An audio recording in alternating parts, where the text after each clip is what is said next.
EdTech Monday Kenya is brought to you by the Mastercard Foundation's Center for Innovative Teaching and Learning in ICT and EdTech East Africa.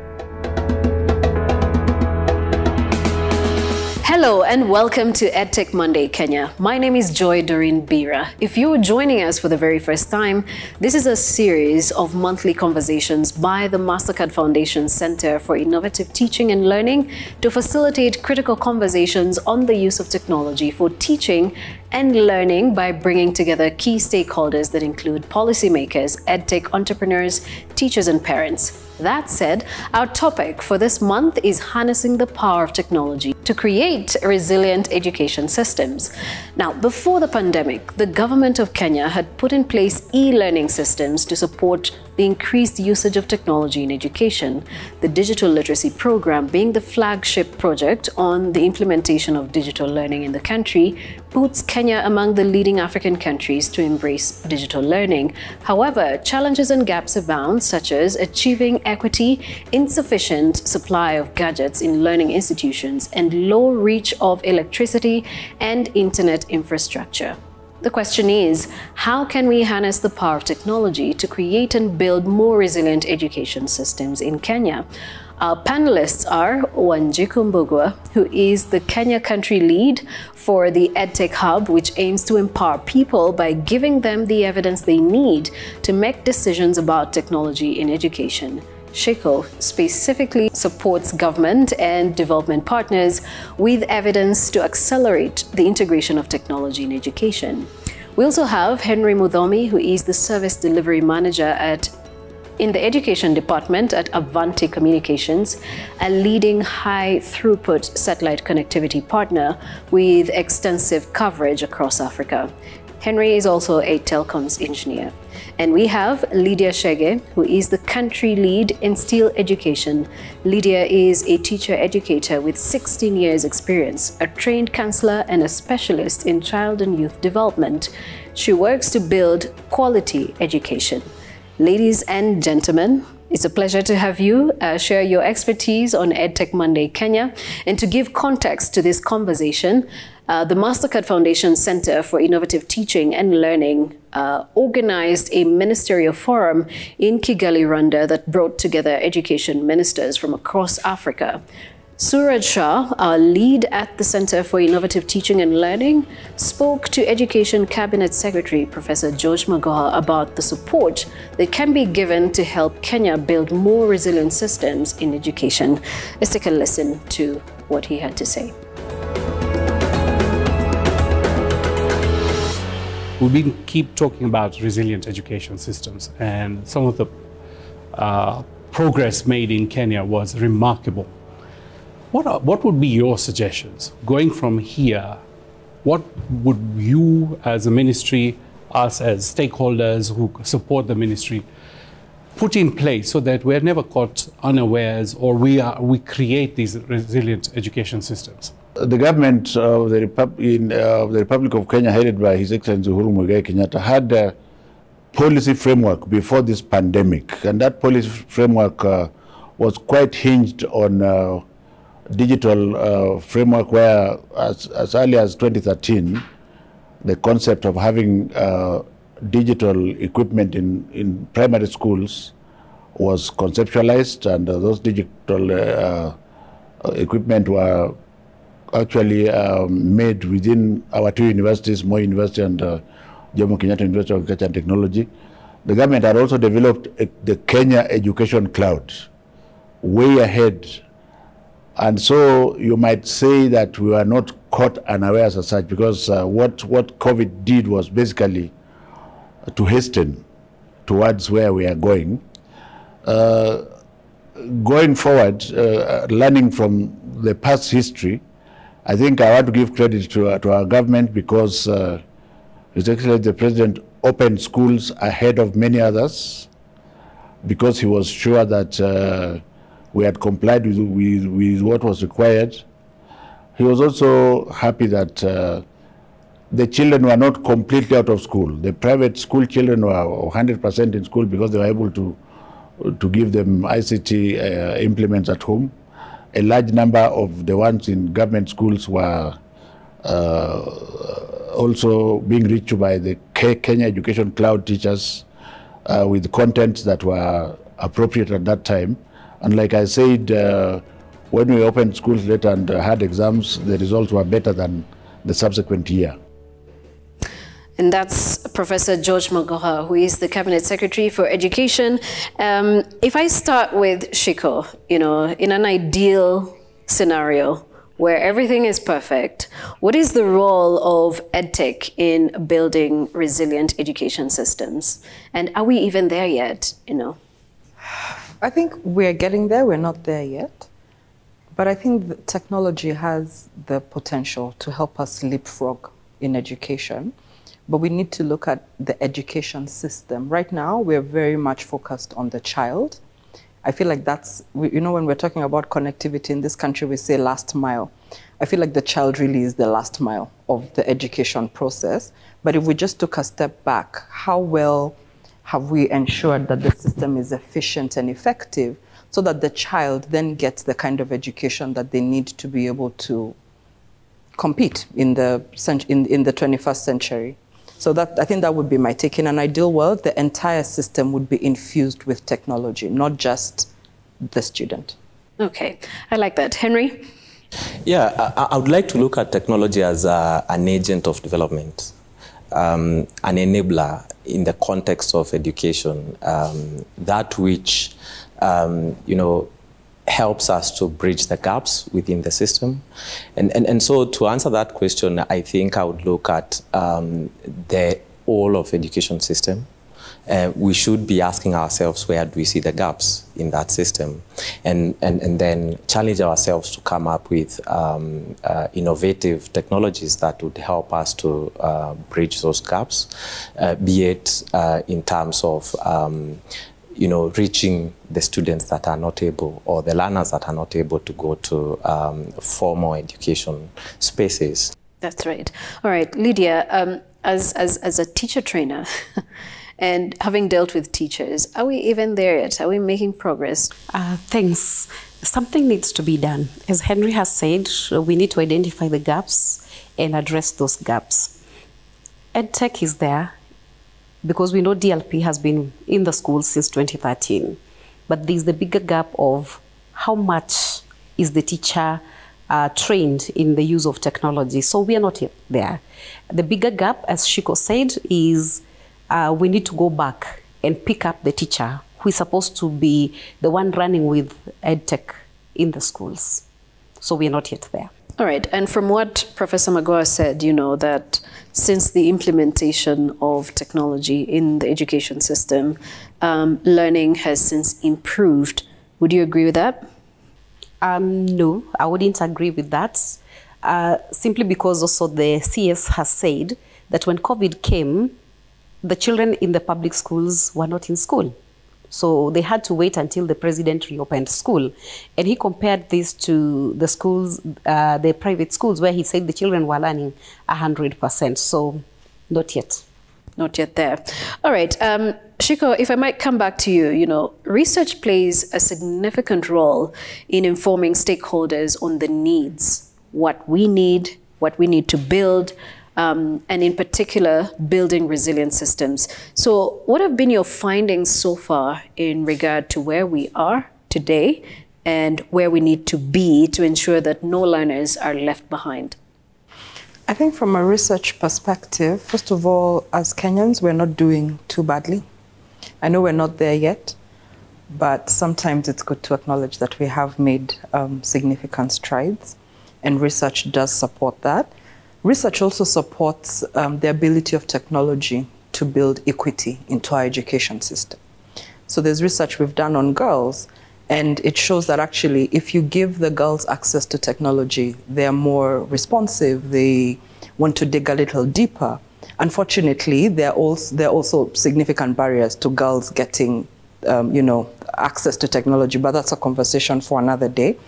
There's also technology that supports teacher professional development, that teachers can make significant progress in their professional journey by using technology in their learning processes. Technology also has the benefit of being able to give them feedback on how well they're doing And so that's an important stride. So I say all of that to say that the long and short is that technology can build resilient systems, but we need to be so careful how we implement it, because it also has the potential to widen the gap. Right. And speaking of that, you know, when you talk about teachers with special needs as well, having to incorporate them into that category, it brings me back to Lydia. Lydia, teachers also play a critical role, not just in the teaching part, but also the learning part. If a teacher doesn't know how to use technology, then there's going to be a problem passing it on or passing it down to the learners. So what type of support do teachers need that they can then now use to coach the learners or coach fellow teachers? What kind of support would get them there? I think I would begin with what has been introduced in this country as the TPD, that is the Teacher Professional Development. The teachers would require coaches, they would require mentors, people who are already working in the EdTech space. And then these teachers would require to be facilitated with gadgets. And you heard the CS talk about it. We need the gadgets.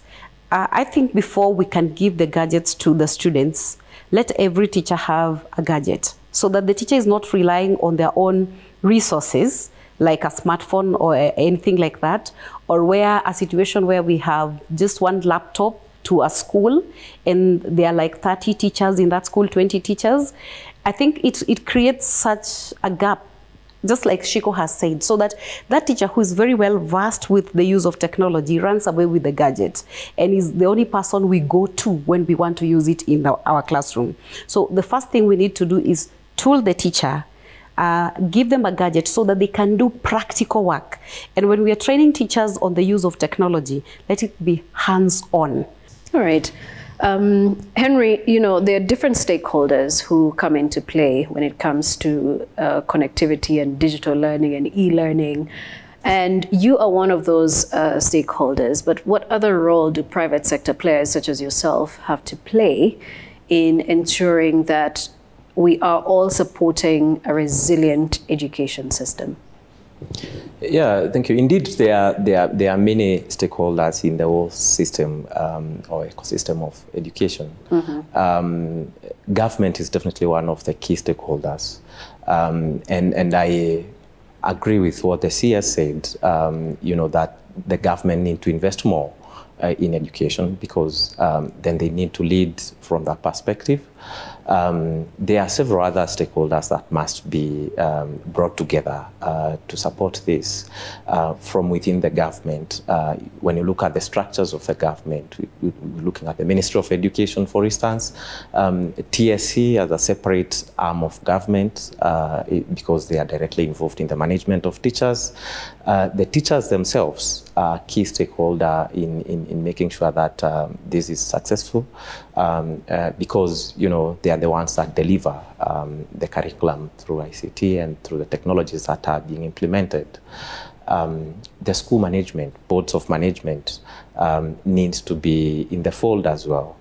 They need to understand how do they support education, how do they support the schools, how do they support the head teacher in making sure that there is proper investment in technology. Okay, and you know, you mentioned something about budget, and budgetary allocation also has an impact on education, and we want to go back to that conversation with Professor Magoha.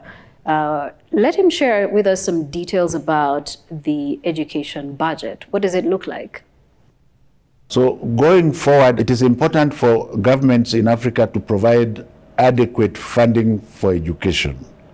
Most governments in Africa are not getting up to 20% of the budgets in education. The government of Kenya right now provides 25.9%, and that means every child has a capitation directly to the child. We are able to follow, like I just said, as a result of the pandemic, we were able to put all learning institutions on GIS. So now we are able to monitor where there is a gap. And the other thing that we picked up was that we must train our teachers, and quickly. We have already trained 90,000. This season, within the next few months, we are training another 60,000 on ICT capabilities. That is one area where the government intends to invest in, and also to ensure that the gap that we have, because we are, like I said, we have already supplied electricity to 94% of the schools. We want to be sure that all other schools have power. We want to be sure that all other schools have ICT gadgets. Like I said, we started in 2013. The first part of the DLC project was between 2013 and 2019, where it provided over 90% of primary schools for grades 1 to 3 with their handsets together with the servers. The second phase is between 2019 to end in 2023, where we are targeting up to grade 6.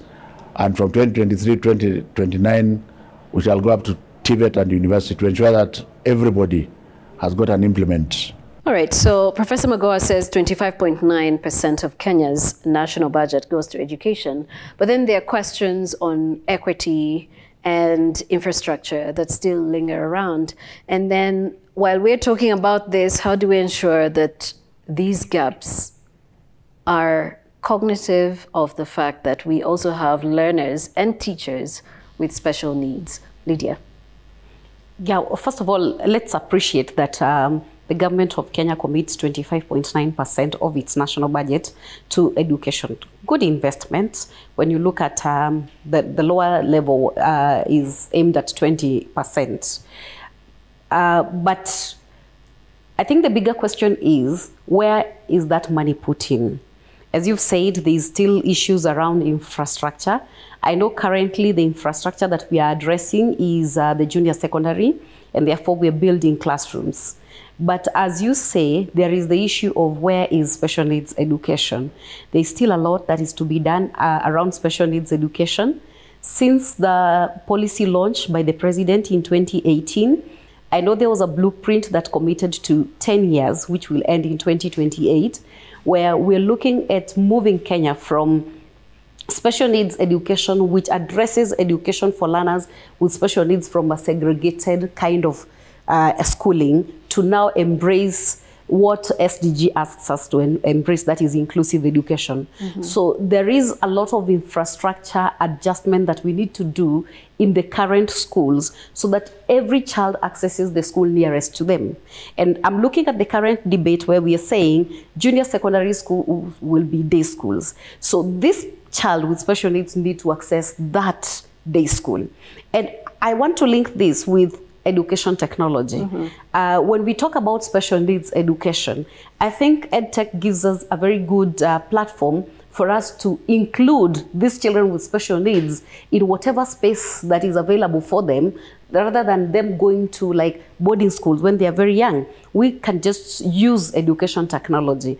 And therefore, when I look at the budget and we talk about infrastructure, when I think about children with special needs, I will not think classroom, but I'll think about technology. Will they have teachers who are trained to use that technology? Will they have access to the equipment that is necessary for them? So how do we make it wholesome, briefly? Well, we have to start with teachers in early years.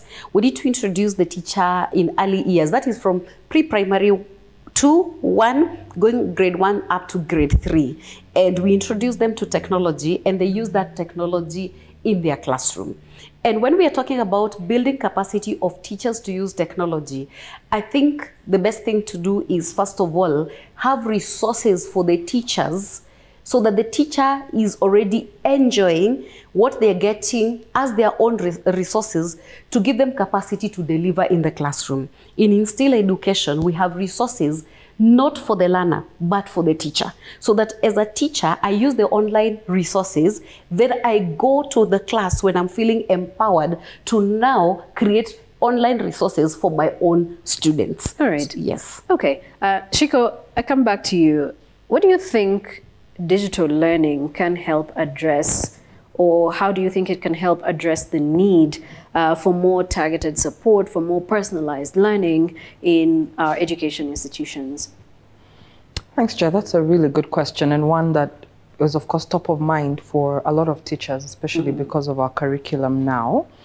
And research does show that personalized learning can happen through tech. In fact, we are at the hub, at EdTech Hub, we're running 2 studies in Kenya.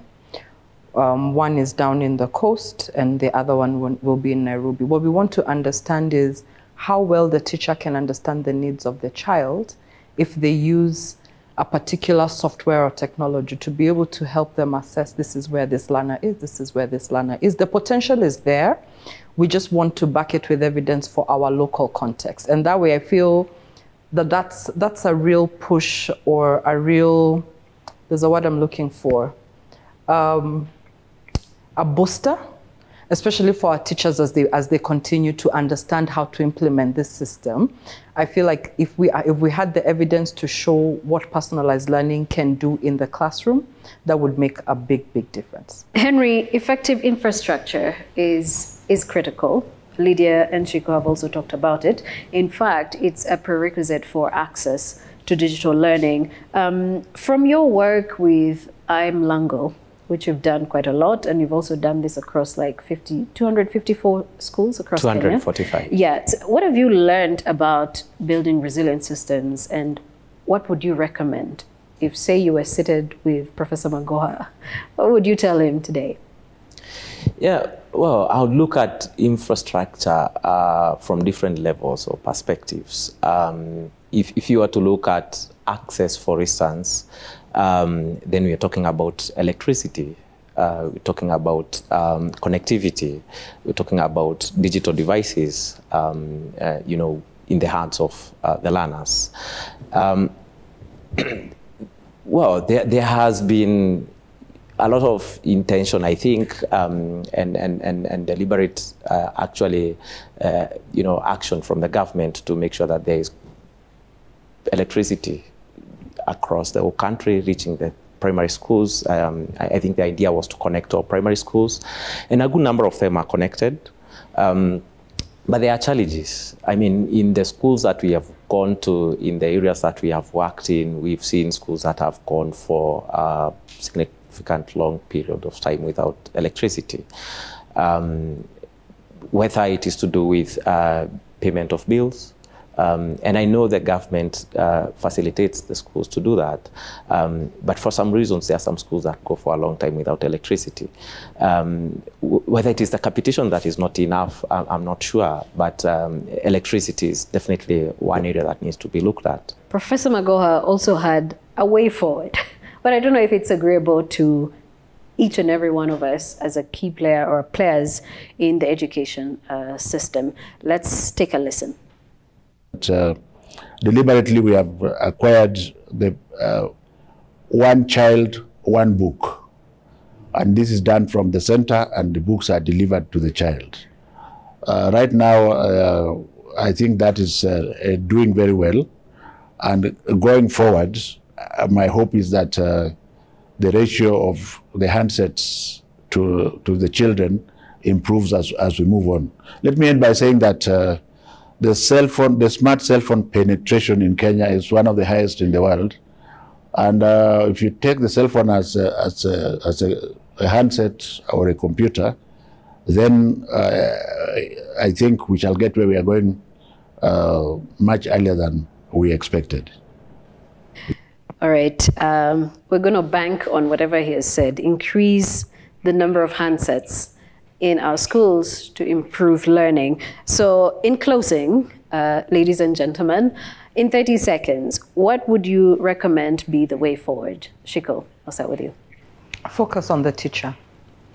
Help the teacher understand that technology can aid their day-to-day running of their classrooms, can aid in understanding their students better, can aid in how they manage the affairs of their class, and can also aid in how their school management system is affected. I would like to end by saying I think we should not let go of the gains that we have achieved over that period of time. Mm-hmm. The lessons that we have learned, then we should apply them now going forward. And I think that is the only way then we'll make sure that we have systems that are in place and ready for use when we have such difficult times again, so that we don't have to start from scratch again when such difficulties come around. Let us not focus so much on the learner and leave the teacher out. Let us not create that one tailblazer of a teacher when it comes to EdTech in a school. Let every teacher become an EdTech champion. That's a proper way to close this conversation. Lydia Shege, Henry Mudhomi, and Shiko Mbugua, thank you all so much for making time for this conversation. And thank you all for watching EdTech Monday Kenya. The conversation continues online. You can visit the Mastercard Foundation YouTube channel or our Facebook page, that is Young Africa Works, and you can share your feedback there. Thanks also to our sign language interpreter, and special thanks to our technical crew for making this happen. My name is Joy Doreen Bira. I'll see you on the next edition. Bye-bye for now. EdTech Monday Kenya was brought to you by the Mastercard Foundation Center for Innovative Teaching and Learning in ICT and EdTech East Africa.